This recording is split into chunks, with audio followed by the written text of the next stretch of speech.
Eu sou o Deus de teus pais, o Deus de Abraão e o Deus de Isaque e o Deus de Jacó. E Moisés, todo trêmulo, não ousava olhar. E disse-lhe o Senhor: tira as sandálias dos teus pés, porque o lugar em que estás é terra santa. Amém. Aleluia. Glória a Deus. Aleluia. Aleluia. Adorando o Senhor. Aleluia.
Boa noite a todos.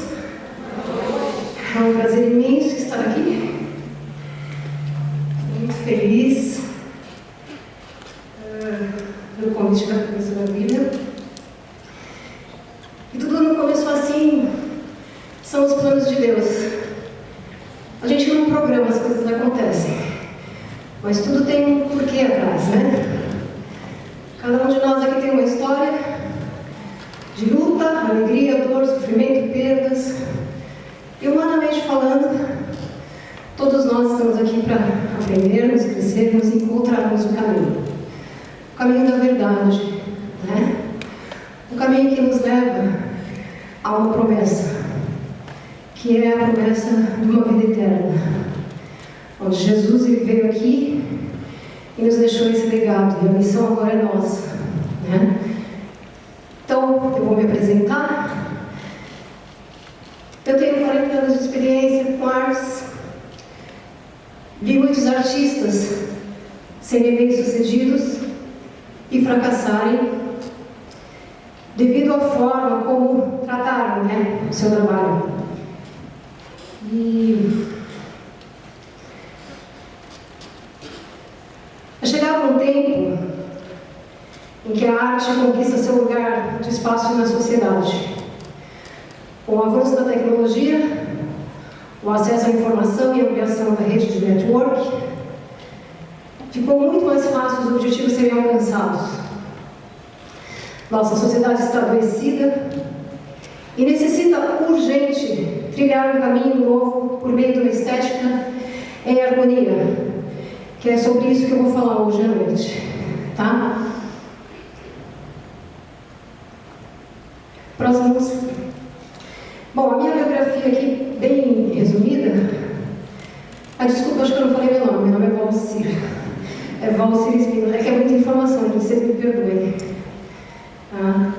Eu sou formada em design de interiores, no curso técnico, que é decoração, né? Depois eu fiz graduação em arquitetura e urbanismo. Depois eu continuei estudando. Estudei fotografia, moda. E também fiz uma pós em docência do ensino superior, então eu também sou professora e palestrante. Como complementos, eu sempre estudei dança, foi uma das categorias de arte que me colocou em contato com o mundo das artes, porque a dança, ela engloba tudo. Ela engloba moda, teatro, cinema, pintura. Se vocês forem estudar os balés históricos, vocês vão ver que tem cenários que são desenvolvidos pelos artistas, né? As grandes obras de Gisele e os figurinos, então. É uma emoção. Eu amava ver aqueles balés e sempre sonhei em ser bailarina. Eu tive a oportunidade de estudar balé na Escola Municipal de Bailados, na mesma escola que a professora Vivian. É uma escola maravilhosa, um curso gratuito, beneficiado pela prefeitura, de alto nível. E lá a gente aprende a ter disciplina, obediência e ordem, que é sobre isso que eu vou falar também aqui, em questões de estética, que no reino as virtudes delas são praticadas desta forma. Minha área de atuação profissional, então, é na educação, docente, palestrante, como escritora, arquiteta, designer, artista visual e fotógrafa. Também desenvolvo projetos artísticos e participo de exposições coletivas e individuais. Já realizei exposições, possuo obras em clientes, colecionadores, no Brasil e no exterior. E a minha especialização é trabalhar como facilitadora nos processos de autoconhecimento por meio da estética, através da arte. Isso aqui é uma foto minha. Próximo slide, por favor. É uma foto de um trabalho que eu fiz. Na época que eu estava trabalhando com designers de moda, eu desenvolvi alguns produtos, bolsas, estamparia também. Próximo. Esses são alguns quadros que eu pintei, encomendas, autorretrato. Esse quadro aqui, dessa moça ruiva, essa menina é minha filha, foi meu modelo. E eu sempre pintei mulheres. E através da orientação de um Marchand, aquele quadro de lá, o primeiro, é um autorretrato. Esse quadro foi vendido num leilão, muito elogiado. O leiloeiro ele falou que lembrava muito a arte da pintura Frida Kahlo. E é interessante que muitas pessoas perguntam: nossa, você parece a Frida Kahlo? Não, eu sou a Valcíria Espínola. Mas fico muito honrada de ter esse reconhecimento de uma artista mexicana tão importante. Realmente foi um presente de Deus para mim. E eu tive uma experiência muito interessante com esse quadro. Na noite que eu terminei de pintar ele, Deus falou para mim: esse quadro vai mudar a sua vida, seu destino. Ele vai te abrir portas, vai levar você por onde você nem imagina. Olha que legal. Mas a arte não é algo que a gente pede para Deus. Deus, ele dá de presente para a gente. É um dom. Agora, cabe a gente saber o que fazer com esse dom. Porque é uma realidade. E vocês, como artistas, ou que se interessam por arte, ou que estão iniciando no caminho das artes, seja lá como for, não importa se é música, dança, pintura, tomem muito cuidado, porque tem armadilhas também. Vocês sabem que a arte tem um poder muito grande sobre a sociedade? Vocês nem imaginam o poder que vocês têm nas mãos. Mas, infelizmente, ela também é feita mau uso dela.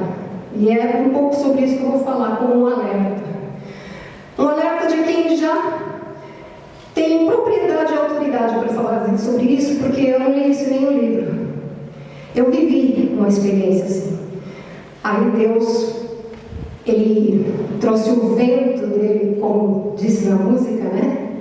O vento de Deus soprou sobre mim e levou tudo embora. Até o que eu não queria, ele levou. Para que hoje eu possa estar aqui, trazendo essa palavra, essa mensagem. Que ela vai muito além do que a gente imagina, tá bom? Próximo. Bom, isso aqui mais só mais um slide sobre alguns trabalhos que eu faço também de ilustração de capa de livro. Esses 8 para cá são trabalhos que eu prestei de serviço para uma editora. Essa editora chama Editora Líder e ela tem um trabalho com as mulheres. Então, cada grupo de profissionais, mulheres no conselho, mulheres com compliance, na aviação. Eu fui uma das artistas convidadas para essa editora para fazer as ilustrações. E os 2 livros de lá da ponta, o primeiro ali é o Me Obedeça, é livro de minha autoria. Desde a arte da capa até a diagramação, o conteúdo que eu escrevi foi tudo de autoria minha, uma produção independente. Esse livro foi uma experiência que eu tive disciplinar, onde Deus falou: me obedeça e escreva. Em 20 dias eu escrevi esse livro de 200 e poucas páginas. Antes disso eu tentava escrever 60 páginas e eu não conseguia. E aqui eu conto um pouco da minha história, do meu testemunho, de cativeiros, né? De ministrações que eu recebi e que me trouxeram sérios problemas, inclusive de ordem psíquica, tá? E o de baixo, o Despertar da Arte, é um projeto no qual eu e a professora Vivian, para o próximo ano, se tudo der certo, a gente vai escrever sobre o tema dessa palestra, Despertar da Arte. Tá? Então, tem coisas maravilhosas aí pela frente. Próximo. Antes de uma criança começar a falar, ela canta. Antes de escrever, ela desenha. No momento que consegue ficar de pé, ela dança. Arte é fundamental para a expressão humana. A expressão é a manifestação do pensamento por meio da palavra ou do gesto. E o pensamento, ele pode ser visto como uma preparação para a ação. Então, é uma frase que eu achei, inclusive foi na internet, achei muito propícia para o mês da palestra, da Felícia Rachado, tá? Então, prestem atenção que está tudo aí. Eu poderia terminar a palestra aqui, mas tem muita coisa legal pela frente, mas ela resume tudo que a gente vai ver essa noite. Então, a expressão, ou seja, voltemos a ser como crianças, perante os olhos de Deus. Próximo. Bom, aqui eu começo a palestra com uma imagem. A gente está falando de arte, estamos falando de pintura. Nada melhor que trazer imagens, né? As imagens, quando a gente vê, ouve, elas falam mais do que muitas palavras. Tem uma força muito grande, né? A gente que estuda arquitetura e arte, comunicação visual. Então, por exemplo, você anda no metrô, tem aquelas placas de identificação, ou as pessoas que têm deficiência visual, né? O piso tátil. Então ali você não tem palavras, mas você identifica através do olhar. E aqui o Henri Matisse fez essa obra em 1909, 1910, que era o período do Fauvismo. Toda a arte, ao longo da história, ela tem uma linha temporal. Então, por exemplo, hoje, em pleno século XXI, no ano de 2023, nós estamos vivendo um momento da arte contemporânea. E a arte contemporânea, o que ela expressa? Expressa um pensamento, um comportamento. E a arte, inconscientemente, ela vai dialogar com a sociedade através dos seus artistas. Tudo é arte? Esse é o grande debate. É uma palavra, é um grito de guerra, vamos dizer, democrático, onde ninguém tem coragem de dizer, não, isso não é arte. Porque é muito complicado, é muito subjetivo. Mas não, nem tudo é arte. Existe a anti-arte também. Onde o inimigo de Deus, ele copia, ele não cria. E ele copia muito mal. Isso é que é ruim, né? A boa arte, ela vem de Deus, da essência do Criador. Ela não precisa copiar, ela inspira. É diferente. Vem da fonte de criação. Então, essa obra do Matisse, ela mede 2,60 m por 3,91 m, está no museu na Europa. E ele tinha uma frase que dizia assim: sonho com uma arte de equilíbrio, de pureza, de serenidade. Uma arte que seja como um tranquilizante mental, semelhante a uma boa poltrona onde repousar das fadigas físicas. Isso, Henri Matisse dizia em 1900. E é muito atual isso. Atual e necessário. Então a gente entende que a arte, ela é atemporal. A arte não nos pertence, ela pertence antes a Deus, o Criador e mantenedor de todas as coisas. Nós apenas devemos ser obedientes e disciplinados e andar debaixo da sua proteção. Senão nós vamos ter que responder até pelo dom que a gente recebeu. É muita responsabilidade estar aqui, inclusive fazendo essa palestra. Próximo, a importância da estética. A prática da estética no cotidiano começa com o entendimento do assunto. Estética ou filosofia da arte. A estética, também chamada de filosofia da arte, é uma das áreas de conhecimento da filosofia. Tem sua origem na palavra grega aesthesis, que significa apreensão ou percepção, pelos 5 sentidos: visão, audição, paladar, olfato e tato. Das pinturas rupestres e os primeiros registros de atividade humana ao design ou à arte contemporânea, a capacidade de avaliar as coisas esteticamente parece ser uma constante. Então, a estética, ela está presente em nossas vidas a todo momento, desde o momento que a gente acorda até o momento que a gente vai dormir. Vou dar um exemplo simples. Uma noiva vai casar. O que essa noiva faz no dia do casamento? Ela vai, passa o dia inteiro se preparando para chegar linda no altar. E o noivo também. Isso é estética. Isso é se preocupar com o bem-estar do outro. Como que o outro vai viver. E a gente poderia dar aqui muitos exemplos de uso de estética, né? Hoje, a estética é compreendida como o estudo das formas de arte, dos processos de criação de obras e em suas relações sociais, éticas, morais e políticas. Então, a estética não é aplicada só na arte. A estética é aplicada na ética, nas relações que a gente tem com o outro, de respeito, de educação, né? Então, a estética é importante, tá? A neuroestética... pode passar para o próximo. Próximo. Isso, obrigada. Neuroestética. Essa palavra é uma palavra que surgiu recentemente, faz um pouco menos de 10 anos. É uma disciplina, uma ciência que está surgindo, que eles estão estudando o efeito da estética no nosso cérebro. No caso, seria a apreciação de obras de arte de bom nível, apreciação de boas músicas de bom nível. Então, chama-se neuroarte. Essa disciplina combina conhecimento e técnicas derivadas da neurociência e da arte. O objetivo é saber o que acontece no cérebro de uma pessoa quando cria ou aprecia uma obra de arte por meio da estética através dos sentidos. Então, eles fizeram testes em laboratório para ver a área do cérebro que absorvia aquelas informações ou através dos estímulos visuais e auditivos e ver como que as pessoas se comportavam, como é que elas se sentiam depois de apreciar aquela obra. E eles tiveram alguns resultados. né? Do ponto de vista biológico, a resposta estética poderia estar baseada em uma forma de atração, que surge diante de objetos específicos, pessoas, cores ou ideias. A arte depende dos sentidos, e estes dependem do cérebro, porque quando a gente fala de sentido, a gente está falando de emoções. A arte é pura emoção. A nível cerebral, são encontrados sinais que indicam que estamos gostando de uma determinada obra ou não. Sabe, eu ouvi uma música, nossa, que música, que a gente chega a se emocionar. A gente até, se você tiver um tempo, você até senta para ouvir, apreciar aquela música, aquela melodia, uma música instrumental. Porque a música instrumental, ela não induz o seu cérebro, mas a música que vem com a palavra, ela já induz. Então, a vibração que vem junto e mistura com outro tipo de emoção, do pensamento. Então, você mistura as informações, né? Se a obra de arte é uma arte de baixo nível, vibratório, isso reflete também. E eu vou mostrar para vocês o que se trata essa questão de estímulos. Vou mostrar imagens aqui. Muito interessante. Tá?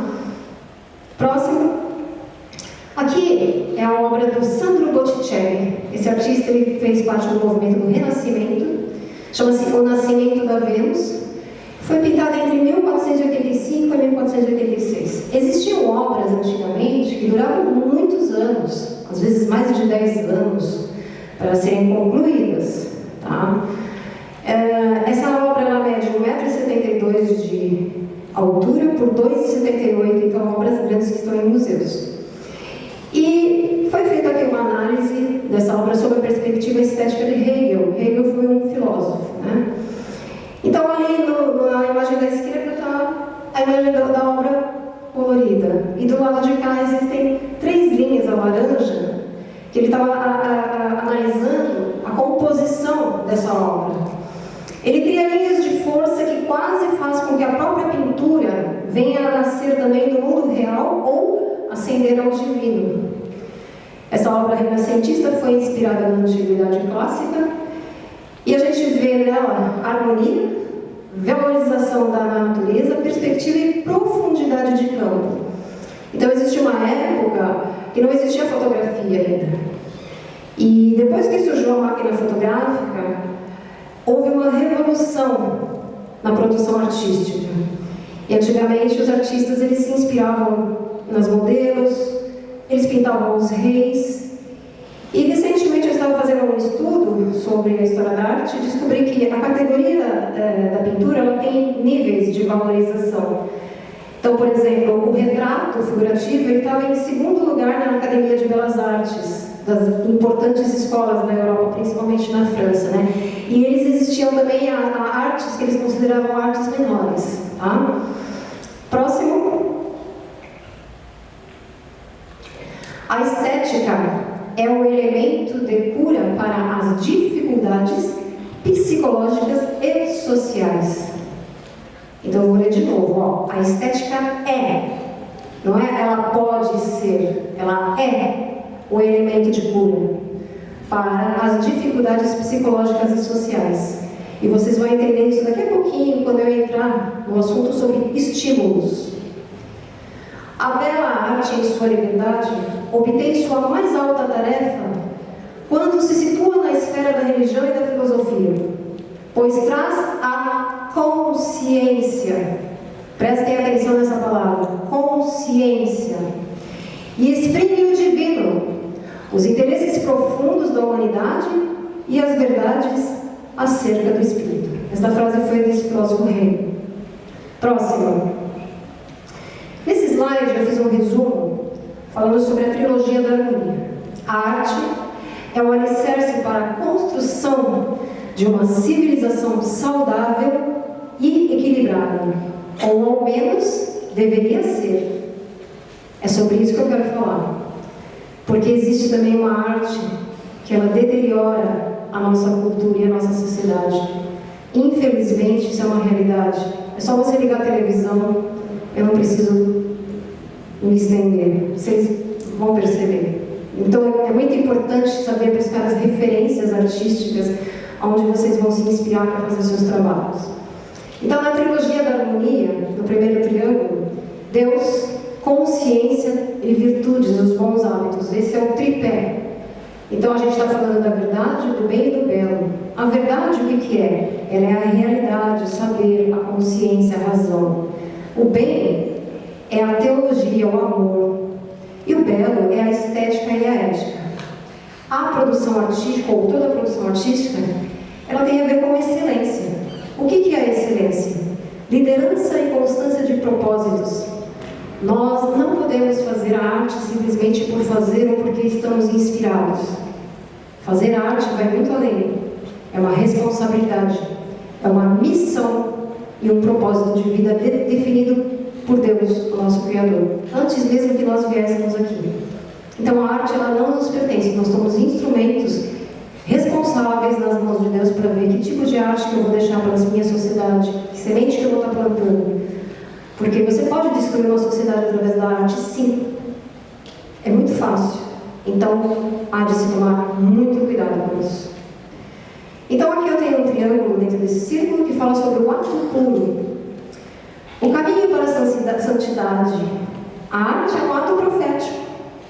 Então, dentro desse círculo eu tenho ética e disciplina, a arte estética e o belo, no triângulo verde, o amor, sentimento e teologia, que tem a ver com obediência e reverência, e a razão, que é a filosofia, que é a ordem e a verdade. Então, existem 3 elementos importantes para a prática da virtude no reino de Deus: disciplina, ordem e obediência. Não se entra no reino ou na presença de Deus sem esses 3 elementos. Quem pensa que com rebeldia, desobediência, ou sem ética, sem disciplina, sem respeito vai conseguir alguma coisa, não vai. Porque Deus, ele é bom, mas Deus, ele é justo.